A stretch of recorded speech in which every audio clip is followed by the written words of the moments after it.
All right. Hey, everyone. I'm so excited to be on here. And today we're going to be talking about planning for the unexpected and when to bring a lawyer in and why. And I have obviously the best person that we can talk to about this, which is Dan McKenzie. And Dan McKenzie, the reason that I'm having you on, and I'm so excited for you to be able to introduce yourself as well, is because him and I are in a local networking group called BNI, and it's one of my favorite ways to connect with people and to help their businesses grow, as well as discover all the things that they went through to get to where they are, because we have a pretty dynamic group of individuals here in Denver, Colorado, and you're one of them. So I'm super stoked and glad to have you on here, Dan. So if you could just share with our audience a little bit more about who you are and why you do what you do, and then we'll rock and roll with some pretty good questions. So I am a lawyer focusing on estate planning and estate administration primarily. So what that means is I help people plan for unexpected events, and that could be a lot of stuff. I think most people who hear the term estate planning are just familiar with like wills and maybe powers of attorney or something like that, but are thinking about who would get my stuff if I passed away. And so that is part of what we do, but it's more about just the general, what would happen if somebody needed to talk to my doctor for me because I could not? What if somebody needed to call the IRS or deal with something, with taxes or insurance or something like that? And again, I'm in the hospital. Like, there's just a lot of events that come up. Most people have them at some point in their lives, really. I mean, everyone knows that, somewhere buried in their subconscious that, you're going to pass away someday, and we try and deny that. But I don't think most people think I will probably be disabled at some point in my life. And that actually comes up a lot too. So we just cover that whole spectrum of possibilities and try and help people just get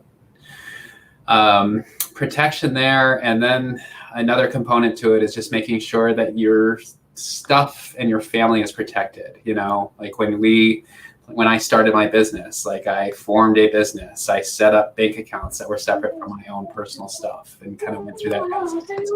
So that's obviously very common, and people might realize they need to do that and not even know why, but they kind of have that intuitive sense, but we help them with that too. So so that is kind of a quick background on what I do.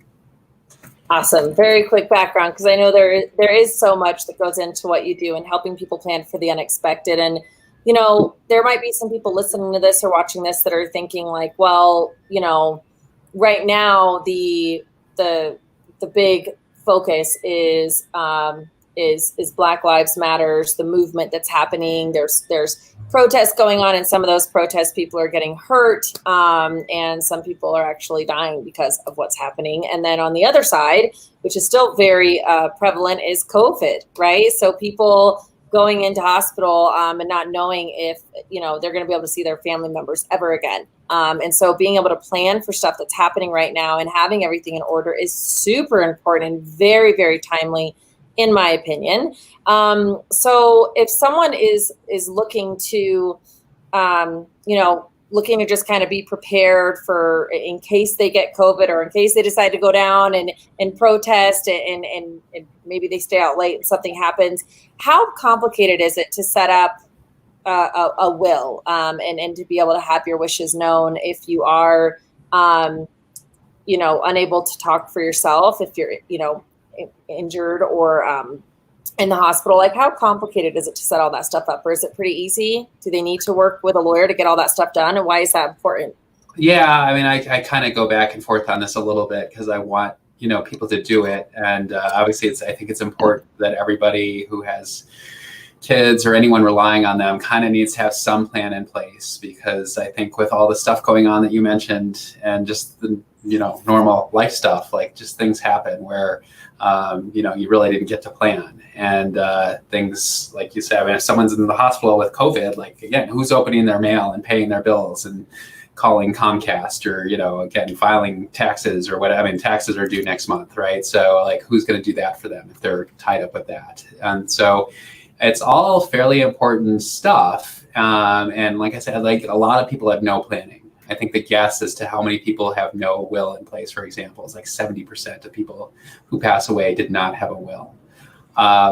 having said that, there are rules in place. Like the state has all these rules in place for what happens if you don't have a will. And so it's not necessarily a disaster not to have a will. Frankly, a lot of those rules actually reflect kind of what people want. Like support my spouse if my spouse had survived me. And then if my spouse didn't survive me, give my money equally to my kids. So that's kind of their guess as to what most people would want. We see situations where people create wills and they kind of create more problems than they solve. That default plan that the state had would have been better, right, than what they came up with on their own. So we see people like with stepkids. That actually is a more complicated situation than you might realize, because you usually want to support a spouse and your kids, and it's hard to do that without some real special planning. Just even leaving money to little kids. I did see something the other day on a financial advice website where they're talking about their relationship with the company that does wills, like the form, you fill in the form online, and they're just selling it as very easy. And I watched their little video talking about how easy it is, and just saying you just need to say who your kids are and that you want to leave everything to them, and that's it. And the thoughts racing through my mind is like, well, what if that kid's 5? Like, what if I leave? What if I have a $500,000 life insurance policy and I tell them to give it to my 5-year-old? Like, who's doing that, right? I mean, who's taking care of that money for them? And like, when are they spending it? And when that kid's 21, do they get it or not? Like, what, all that kind of stuff that you couldn't possibly think about you probably would not think about if you had not been through that process on the other side. And so I think having someone who has experience actually administering estates and trying to figure out how to follow those instructions is helpful. I mean, when you're telling people, here's what you should do when I pass away, and you've never been through it, it's kind of, it's like anything. Like if you've never been through it and you're trying to, you have no map, like it's, there's just a lot of different things. And a lot of people, I think, make the mistake of focusing on, well, I've got this family, I've got 2 kids, we all like each other, they're pretty good. I don't think they would take the money and use it on something, criminal activity or something like that. I think they'll be generally fine, and I don't really want to control them. And that's all good. But there are other people involved in this. Like if you owe anybody any money, like they have to have a chance to get paid first, right? So if you have a mortgage, or if you are in a lease for an apartment even, or again, like a tax return needs to be filed, like all these things come up. And that's not your family. They don't really care about your family, right? The IRS does not care about your family. They want their money. So, trying to plan for that kind of stuff without guidance, I think. I mean, sometimes those form services and the online services really sell easiness. And I mean, I don't want to intimidate people and make them think like I'm going to, make their lives real complicated. But there's sort of a reality out there that you do have to acknowledge, and that most people would not think about if they hadn't been through it. Mm-hmm. Right. And I like what you said in the beginning, like there's something in our subconscious that we either, acknowledge or not, that, we might die one day, it's probably going to happen, right? It's actually 100% sure that it's going to happen. Yes. So knowing that, knowing that that's going to happen, like one of the greatest gifts I've heard that we can, from a lawyer standpoint, is the greatest gift we can leave our family is a plan on how we want everything to go after we die. Even down to like the flowers at our funeral, and the song that we want played, so they don't have to think about all that stuff. Because, I wonder if you've seen this where you're working with families and, do people come to you after they've had someone pass away and everything's just a mess, or does everyone come to you before that happens? Oh, no. Yeah. You kind of wish, because it really is. The planning, it's not money that anyone wants to spend money, and not something that anyone wants to spend money on. Like you hate, paying for home insurance or, your car insurance or whatever. You kind of hope you never need it and it's just wasted money. But you do, when it comes up, it's really helpful to have that stuff, obviously. But I think another kind of misconception people have is like, if I don't really have that much, there's really not much room for people to fight, right? Or families to not get along. And families cannot get along about a lot of stuff. And it might not be the stuff, right? It might be just like what you mentioned, that funeral. I mean, I have heard stories. I'm not really involved in funeral planning, but stories about families that were real close and could not agree on who should, be the officiant at the funeral, whether it should be, a Catholic mass or no, dad hadn't gone to mass since he was 10 years old. Why would it be a Catholic mass? Like, should we invite his brother, or no, he hasn't talked to his brother in 10 years, like that kind of stuff. And that's just like during a time of raw emotion. And, we do include some funeral planning instructions in our instructions with clients. And I always tell clients, like, man, if you have not had to plan a funeral before, it is like planning a wedding. Like, surprise, you have to plan a wedding this week. And you have to pick the location. You have to figure out who to invite. You have to put the announcements in the paper. You have to order the food. You have to, figure out where people are going after the funeral. Like, are we burying or cremating? Like, all that, just crazy amount of stuff. I have a friend in that industry who says it's about 120 decisions you got to make. And could be tens of thousands of dollars that, is there money for that? I don't know. So just stuff like that where families can really get at each other. Another point I frequently make is if people are aware of probate cases, the probate cases they're aware of are probably like those persistent vegetative state cases. So like a Terry Shiver situation, right? I mean, that was a probate case where the president of the United States is flying back across the country in the middle of the night and ordering to whether her feeding tube should be filled, because that got so out of hand, right? So, that was because there was a dispute about whether or not she would have wanted that kind of treatment or not. And so that personal property, again, people think if anyone's going to fight, it's going to be if I have $2 million and, there's a lot of money to fight over. But sometimes people, they fight over like dad's golf clubs. It's like, you can take a bank account with $1 million in it, split it in two, and everyone goes on their way, and there's nothing to fight over. Yeah. You can't split the golf clubs in two. Yeah. Yep. So, you cannot. Yeah. So stuff like that, where just, again, people kind of underappreciate what the potential landmines are, I think. Yes, I agree. Obviously, I agree. I just changed our banner to planning for the unexpected because you are going to die. My lovely assistant is, giving us that. That's our motto. Yes. And your assistant is your wife, right? My wife is my paralegal. My assistant is a different person. So. Oh, okay. Okay, that's right. Well, and your wife assists you in many areas in life. You have your wife, and then you also have, I believe you have 4 kids. Yeah. Like 1,000 children. Right. My wife has friends who were kind of on the low side, frankly. So with the circle that she runs in. So, so anyway, yeah, no, we have 4 kids. And, 4 kids. Yep. Yep. And so let's talk a little bit about why did you decide to go into law? What inspired that in you? It's kind of interesting that we're having this conversation right now, because I was really interested in like race relations, civil rights, that kind of stuff in law undergrad. Like I majored in sociology at Michigan, and that was kind of my area of focus. I actually wrote an honors thesis on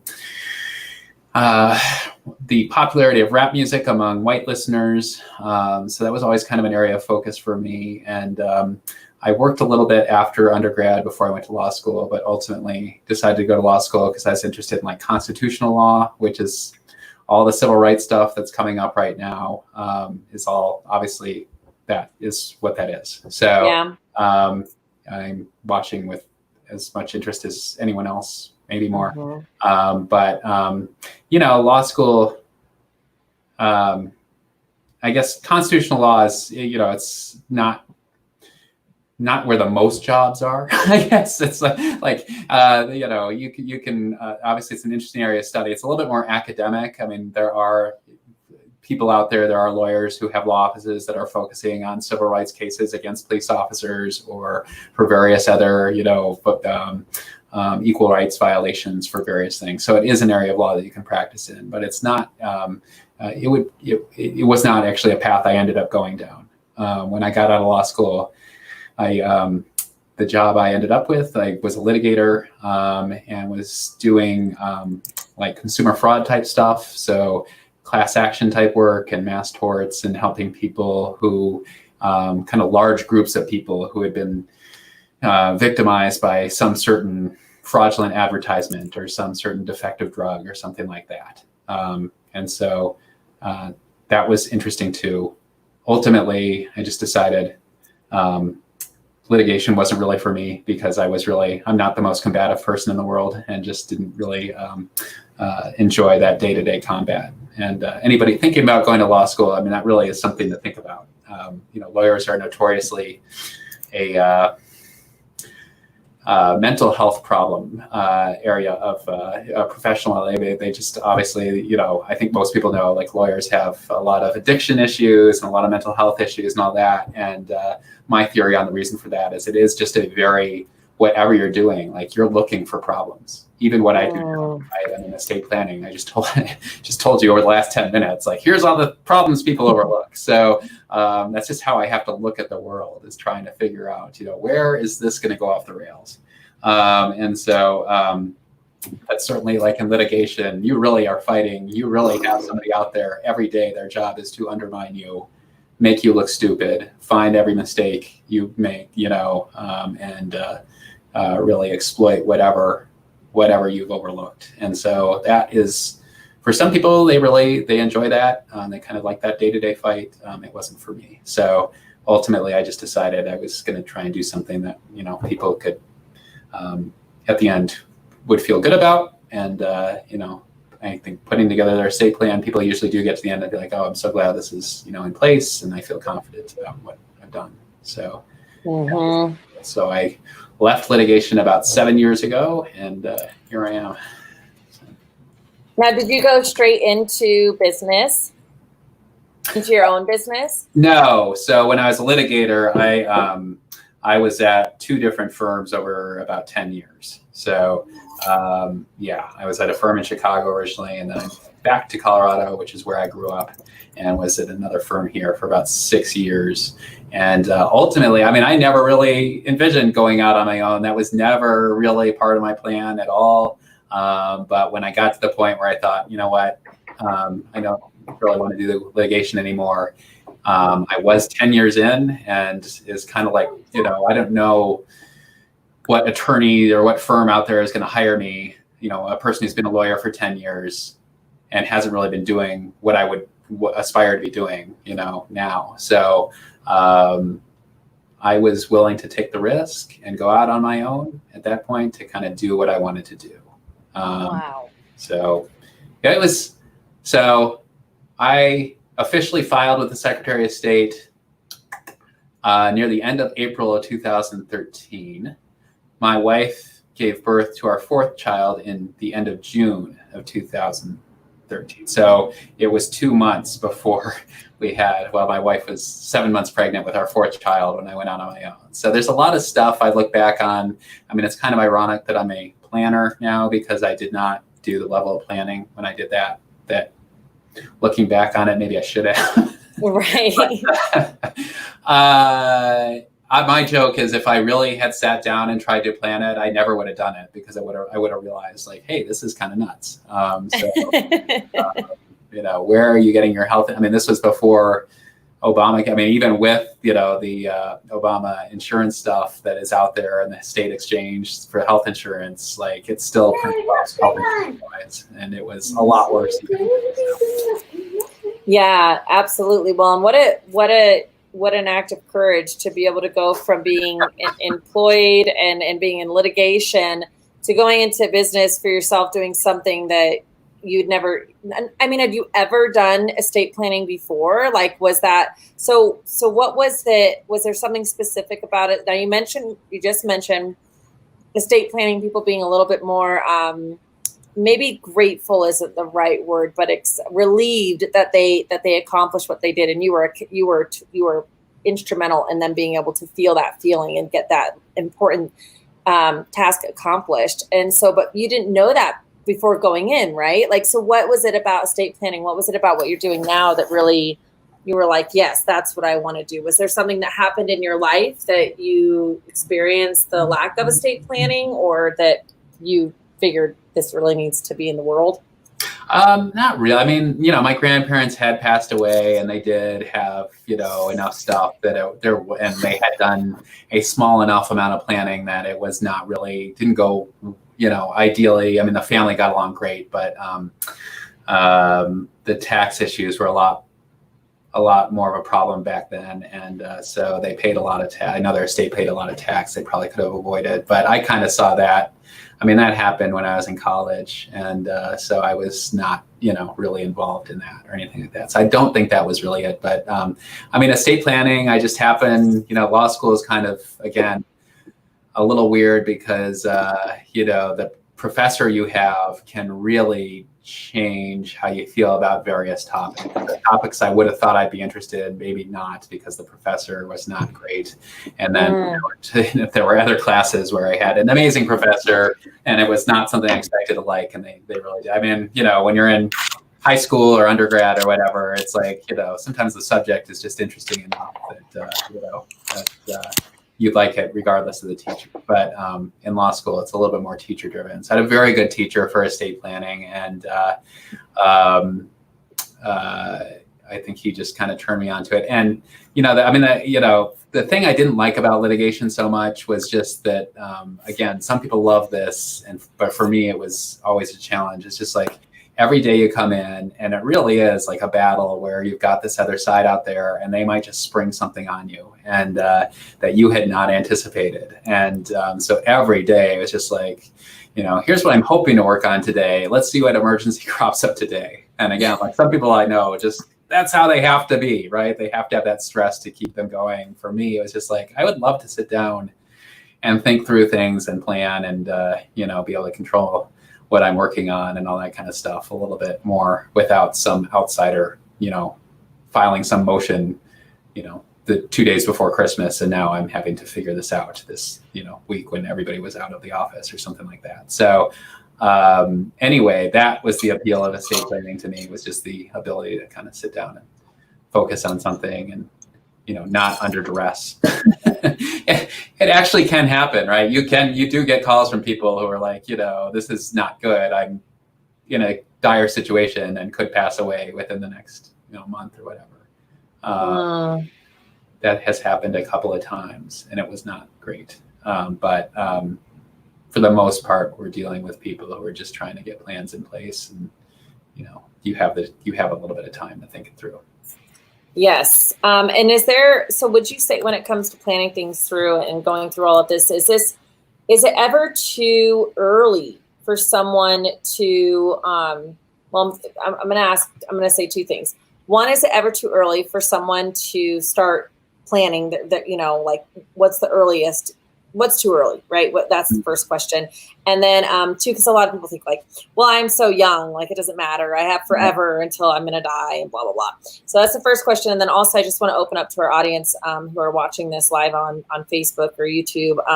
If you guys have any questions for Dan about law and order, but about estate planning, about what's going on right now in the world, just different things. Maybe it's with your parents. Maybe you're having a hard time talking to one of your parents about setting up their estate and going through different things. Like I'm just trying to brainstorm questions people might have, so that way we can start a conversation with the people who are watching this now that we have quite a few viewers that are on with us, that you guys are welcome to ask. Like he's a wealth of knowledge and happy to answer questions, and I am volunteering him for this, but I know that you'll say yes. So my question for right now, until we get some more coming in, is when is it ever too early to start planning? Well, you really, you made an insightful point there, which is talking about like getting my parents. So, I mean, there's two things I guess I would say, which is one, the person making the plan is only one of like three people involved in this whole thing, right? So every estate plan has the person making the plan, the person who's put in charge of carrying out the plan, and the people who will receive the money and assets from the plan. And so a lot of us will actually be all three of those roles for various people. Like I'm the person charged with carrying out my parents' plan, obviously. I am also one of the beneficiaries of it along with my sister. They obviously made the plan. So it's like, one of the most, I think, unfortunate parts of the whole estate planning thing is estate planning lawyers are governed by the same ethics rules as like personal injury attorneys and litigators and all that kind of stuff, and criminal lawyers, divorce lawyers. So there are some very specific rules in place about attorney-client privilege and what I can communicate with other people about what happens and stuff like that. So if you come in to do a plan, I got to be careful about talking with anyone else about that plan. And that makes a ton of sense if you come into me for criminal advice, right? Like you don't want me going out there and be like, hey, Alex was asking me about this drunk driving charge she's got, right? So you don't want that. Or, hey, she's thinking about divorcing her husband, right? This is confidential stuff. But estate planning is more, the stuff that my parents came up with is going to directly impact my life. And, it'd be nice if that there was a little bit more of like getting everyone involved, and that's very rare. It's usually the parents coming up with ideas about what they want done with stuff, and it might have nothing to do with the kids' plans. So, but if you are, even if you're a 22-year-old kid who just graduated from college and has more debt than anything else, are your parents going to impose something on you that you don't want? And it's worth having that conversation. So thinking about yourself in those other roles is one worthwhile thing to do. The other thing to do is, again, with the disability stuff, obviously if you pass away and you didn't really have any assets anyway, and, hopefully that won't be too hard, especially no kids, no spouse, that kind of stuff. It's like, okay, it's always a pain in the butt to kind of wind someone's life down, no matter how little stuff they have. Like somehow somebody's got to negotiate with the landlord, close things up, get the stuff out of the apartment, even if they're renting, a studio and, don't, have a futon and a TV and that's it, right? Like who's getting that stuff? Who, again, they might have a last income tax return to file. They might be getting bills that somebody's like, am I supposed to pay these or not? Right. So figuring that stuff out for anybody is always a challenge. So there is room for planning there. But the thing I always tell people who are single and don't have kids is, again, you are in the most risk for those disability events. If you fall off your bike or, hit a tree while you're skiing or something, like knock yourself unconscious in some way, there is nobody who can speak for you, right? You are now an adult. Like the moment you turn 18, your parents you cannot count on your parents being able to speak for you and talk to doctors, that they will give you any information, right? There are a lot of people out there, like, I would not want my parents making medical decisions for me. I don't want them knowing anything. We run into that all the time when people are making their plans. And so the hospitals are just totally unwilling to assume anything. I always tell clients when the last time my wife gave birth, that June 2013 baby, like we were checking in the hospital. It was a perfectly normal delivery. There was nothing, we were not under any duress. We're just going through the normal procedure of the nurse asking us, what is happening and, what various things about my wife's medical history. And they asked her, do you have a medical power of attorney? And she said, yes. And they said, well, who's the name? And she said, him. And they're like, well, do you have it with you? And we did not. I was not, that was my litigation days. I was not thinking on this estate planning level yet. And they made me go home and get the thing. Like, they were not going to take her oral word for, I was her husband. This was both of our baby. It's like, again, totally calm, like she could just tell them. And I actually had to drive home, and I have a very clear image in my mind of pulling open that filing cabinet and rifling through and looking for it. So even a spouse who has oral authorization to speak for this person in this planned event, and they were not necessarily going to let me make any decisions if something came up. Wow. So you can imagine if you get in a car accident, tomorrow, and they don't really know who to call, especially, like if your parents are not together, even if they are together, what if they both call and they're like, no, don't do that. And the other one's like, yes, do it right away. Like, what's the hospital going to do? So they're going to tell them to get a court order. The hospital's like, we're not here to figure that out. The court is here to figure that out. Go to the court. Well, that's like a $5,000 idea if it goes well, right? I mean, that's an enormous amount of legal fees. And doctors, you got to get them to come in and testify. You got to pay them for their time and stuff like that. So it's just, if it doesn't go well and they really are disagreeing, all bets are off on how much it'll cost, well into 5 figures. Wow. So, a lot of times we'll tell people like, look, if your kid is about to graduate from high school and go to college, they should probably sign a medical power of attorney. We've heard stories of parents getting calls at 3 a.m. just saying, hey, your daughter's in the hospital. We need your insurance card. And they're like, why? Like, what's going on? Like, we can't tell you. Insurance. Right. So, yeah. So, it's, it's something to think of. Then, that kind of stuff is really, get back to your very first question, not super hard to do. Like powers of attorney are not really hard to do. And so the difference between, so when someone's thinking about, well, I'm going to get a will done, so that way everyone knows what I want, right? And I'll be fine and I'll be covered. So then they just go online, they fill out their will, right? For these companies that make it seem super, super easy. And they think, well, I'm fine. So you're mentioning a word called power of attorney. So what's the difference between having a power of attorney and having a will? Even what's the difference between a living will and a will, like a regular will? Like what are all these terms? Yeah, it's confusing because you get the will, the living trust. So like all of them share terms, and they're all very different documents. Power of attorney is just authorizing someone to handle your affairs for you during your lifetime. The moment you pass away, your powers of attorney are void. People cannot use them anymore. So if I had authorization to deal with my dad's stuff, like he gave me power of attorney because he's in some sort of medical condition, he needs me to open his bills, deal with them, like, pay his tab, like do all that kind of stuff. The moment he passes away, I can't do anything anymore unless he has a will in place that says I'm also doing that. So we get a lot of calls from people who are just, telling me like, hey, my dad died 6 months ago. I've just been paying his bills using the power of attorney. And like, well, you're breaking the law. Okay, so stop doing that, right? We got to get kind of figure out if you need a probate process or something like that to get authorization. So that's the difference between those two. So will just kicks in and says, here's what happens to my financial affairs if I have passed away. Here's who I want managing that for me, and here's what I want them to ultimately do after they figured out all those, like I say, who did I owe money to? Do I have a last tax return to file? All that kind of stuff. And so that's the difference between those two things. A living will, again, confusing. I think lawyers prefer the term advance directive, just to try and clear like that is not a will. A living will is, so I'm going to step back for a minute. So your medical power of attorney authorizes somebody to speak to doctors for you.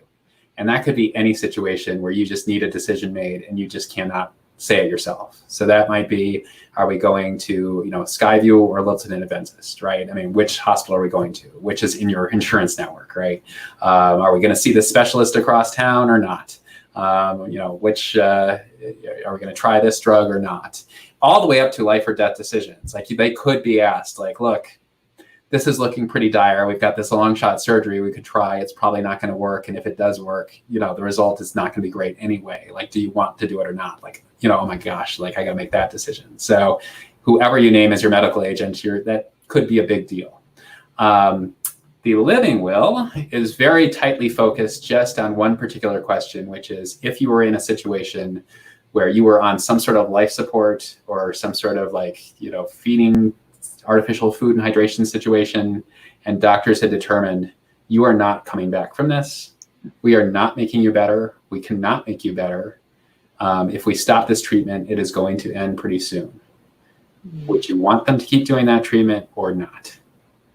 And so kind of the darkest part of this whole discussion, frankly. But that, again, getting back to the Terri Schiavo thing, and my comment that those are the most famous cases, right? There's several of those out there where somebody was in that situation and people were fighting over, is this person really living a life that they would want to live? Or, you've got people who think all life is valuable. We should not stop this treatment in any circumstance. We got other people who are like, this is obviously suffering and that kind of stuff. So those are like really fundamental moral, religious, personal decisions. And so that one's tough, but super important.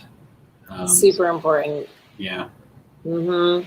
And so a couple of myths out there that I would love to crack with you, just stuff that's out there about estate planning. So some people believe, and you've talked about this even with a college, someone that's 22. So obviously this is not true, but some people believe that estate planning is just for the wealthy, like that you have to have an estate in order to do planning, right? So that's what people think of. And you're saying that's not true. You're saying it really applies to everyone.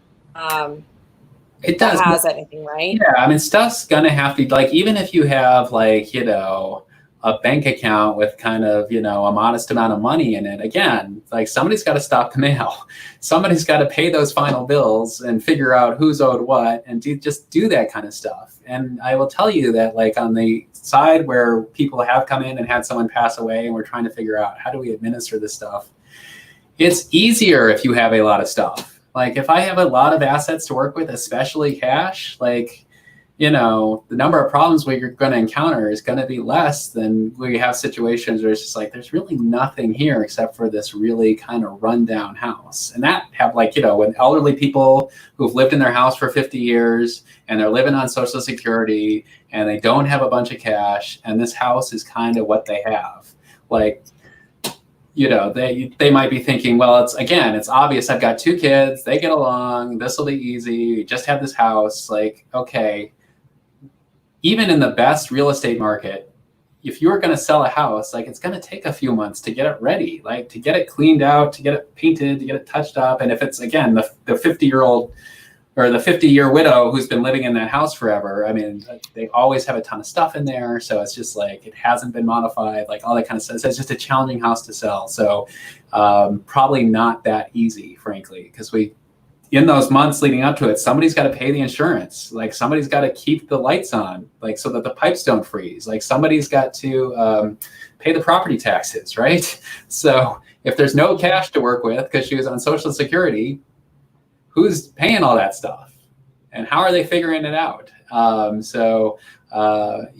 There's just no correlation in my view between how much someone has and how hard their estate is to administer. And that's really what this is all about. Again, it's not just like make sure my kids get everything equally. It's like, how hard is it going to be to wrap my life up if I pass away unexpectedly? How much pain is my wife going to have to go through? Like I mentioned at our meeting a couple of weeks ago, like I was kind of thinking it through recently about what it would take to close down this law firm. Because I'm the lawyer that owns this place. My wife is my paralegal, but she can't own it because she's not a lawyer. Mm-hmm. And so she would have to wind it down or sell it. And in the meantime, she'd have to be paying the rent, and she'd have to be potentially paying my employees to help her figure this out. Like, how is she doing all that? Yeah. So, So this is all, it's again, not just drafting a will, actually. It's figuring out designated beneficiaries on accounts and, whether you have life insurance and all this, if you buy assets with somebody, how are you going to determine that?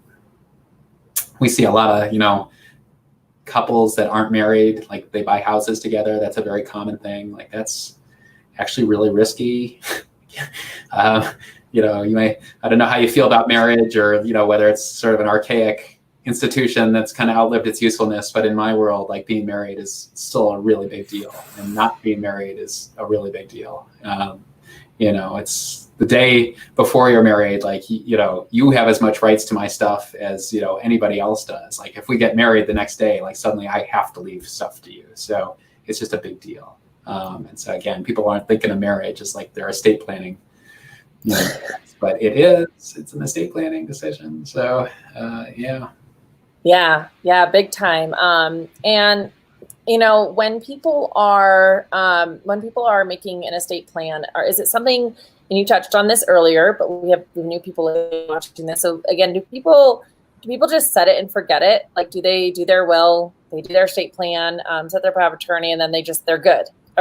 Or should they be updating it? And if they should be updating it, how often should someone be updating their information and reviewing that with someone like you? I mean, a thing that you frequently hear me say is you are working on your estate plan actually all the time, right? Again, like every time I swap out a car, every time, like, we frequently have had to, like, my wife does not have any interest in cars. She does not want to go to a dealership and spend 3 hours arguing with the finance guy and all that kind of stuff. So we have had a lot of situations where I went to the dealership and got the car and I was on the car by myself. And so again, that was like an estate planning decision, right? Like we were not thinking of it all that way. But again, if I passed away and suddenly she has 2 cars and only needs 1 and she wants to sell that car, like how is she going to sign the title?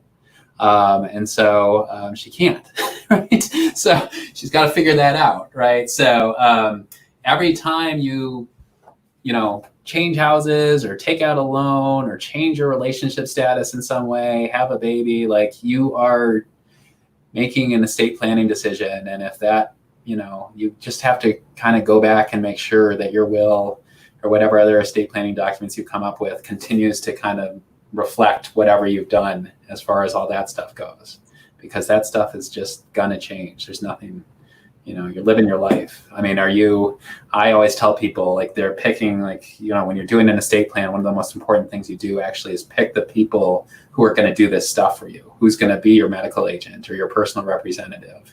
And I encourage people to go through the mental exercise of thinking, who are you spending the most time with 10 years ago? And who are you spending the most time with today? Are those the same people? Mm-hmm. And the chances are pretty low, right? Another thing I frequently say, especially my younger couples, is like, okay, if you were going to get married today, would your wedding party be exactly the same as it was when you got married, again, 10 years ago? And, I think those were your best friends, right? Mm-hmm. Those are like the closest people in your life. And a lot of times we're like, yeah, I don't really, like, we just have kind of faded apart. I don't really talk to them very much. So same thing. A lot of people that come through and I just kind of pull open their old plan. I'm like, okay, well, Bob is your personal representative. I'm like, Bob, geez, he's dead, right? So, they forget who they named. Mm-hmm. So it just cannot be helped that unless you are, I don't know, I cannot imagine a situation where it's not going to be evolving over time. And it is an ongoing project.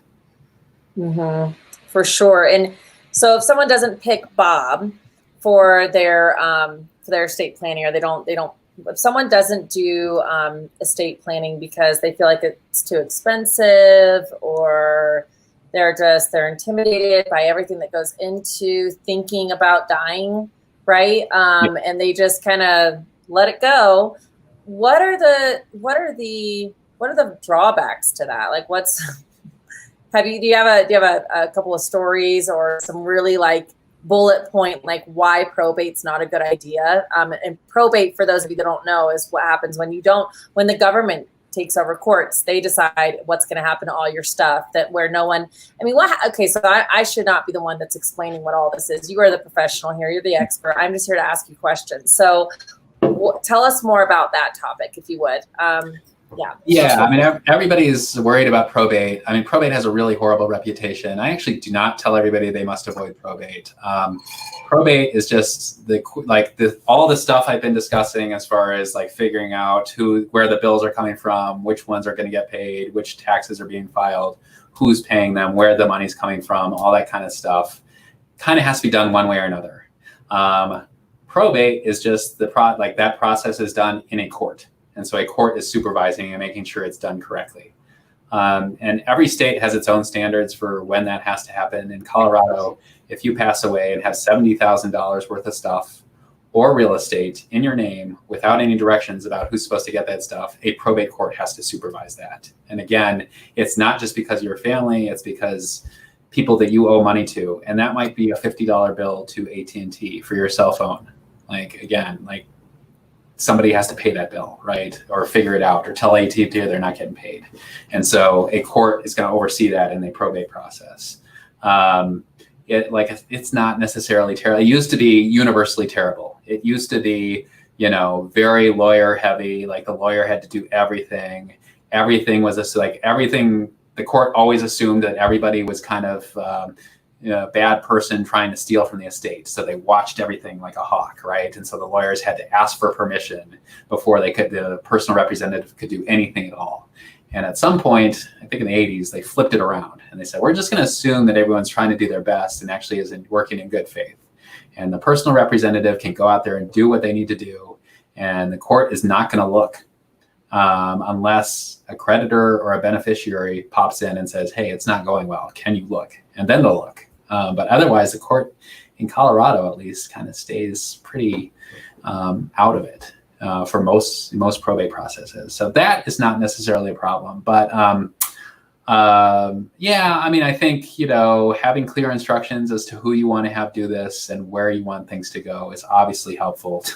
Otherwise, if you pass away and there's no instructions, somebody's going to have to figure that out. I mean, somebody's going to be incentivized. Again, it might be AT&T, right? It might be like your mortgage company. They might be sitting there thinking like, hey, we haven't been paid in 4 months. Like, where is this? And then kind of do a little research and find out, oh, you've passed away. Well, where is everything? Why are we not getting answers? They could start a probate process to get answers.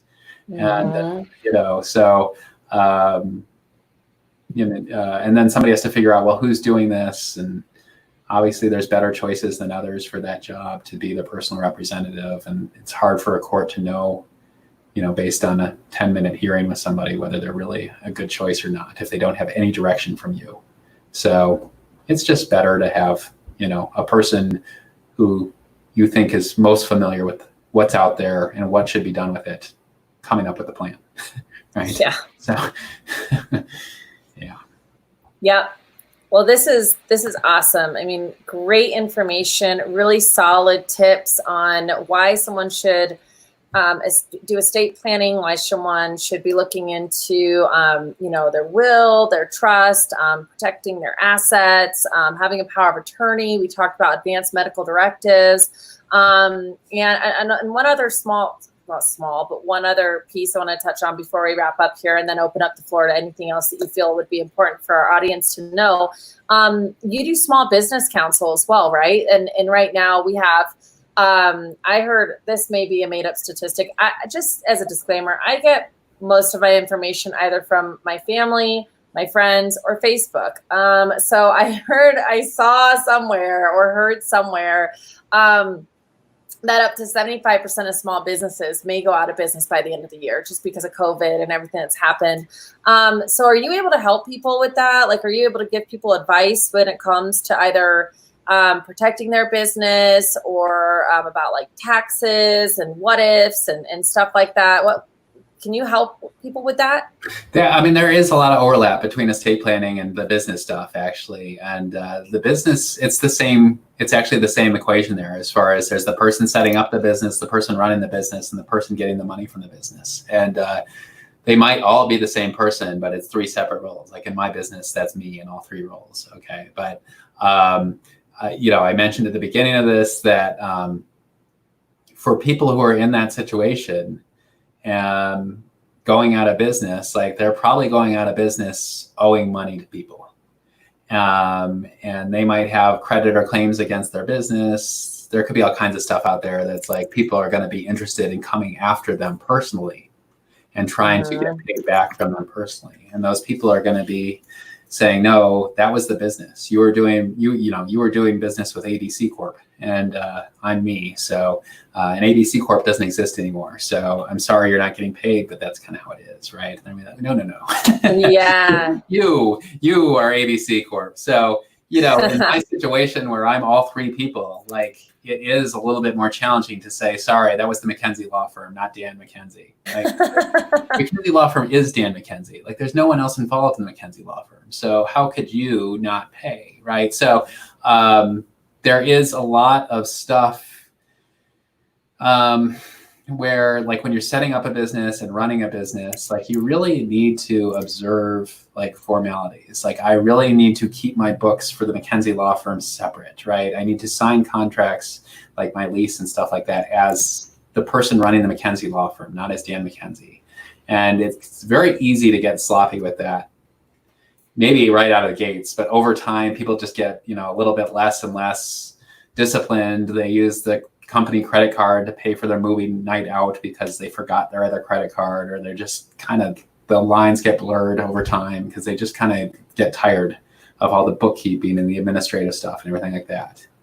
And the problem is, if you get into this situation that we're in now, where it's like, okay, I'm going out of business and I don't want to pay those debts. Like if a court gets asked about it and they're looking and they're seeing, well, you didn't really seem to think the business was separate from you.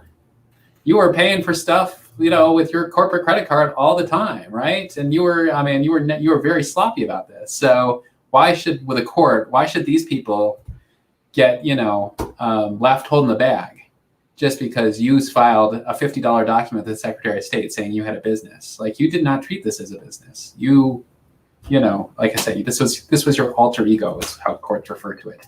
And so just getting that right is usually, and getting it right from the beginning. It really matters how you start, actually. If you start and it's not good, you start a construction company by putting $10 in a bank account, like right out of the gate. That is not going to be good, because a court, again, they're going to look at that like $10 in a bank account. You thought you could run a construction company with that? Like, this is not a business. Right. So your personal assets are back on the line. So that's yeah. Right now, people who are already under duress and already looking at closing, it's like trying to buy the insurance policy after the fire has started in the kitchen, right? It's like, oh, this is a little bit late. But when we get back to something resembling normal, it'd be worth it to revisit and just make sure that really everything is in place and you've got those lines drawn and you're adhering to them. Absolutely. And if anybody needs any help with any of this stuff, they can call you, they can email you, they can go to your website. And can you remind us, just for the podcast, how can people contact you? So we are the McKenzie Law Firm in the Denver area, Colorado. Our phone number is 303-578-2745. Our website is themckenziefirm.com. Awesome. Cool. And they can contact you at dan@themckenziefirm.com. Is that right? If they want to email you? Yes. Okay. And is there anything else that we did not cover that you think is important for our audience to know? No, I think it was that's pretty thorough. Yeah. I could always come up with more, right? But no, I think that was good. Cool. Awesome. Well, I'll go ahead and I'm going to end the broadcast, and then we'll have a quick chat. Okay. Thanks. Okay, cool.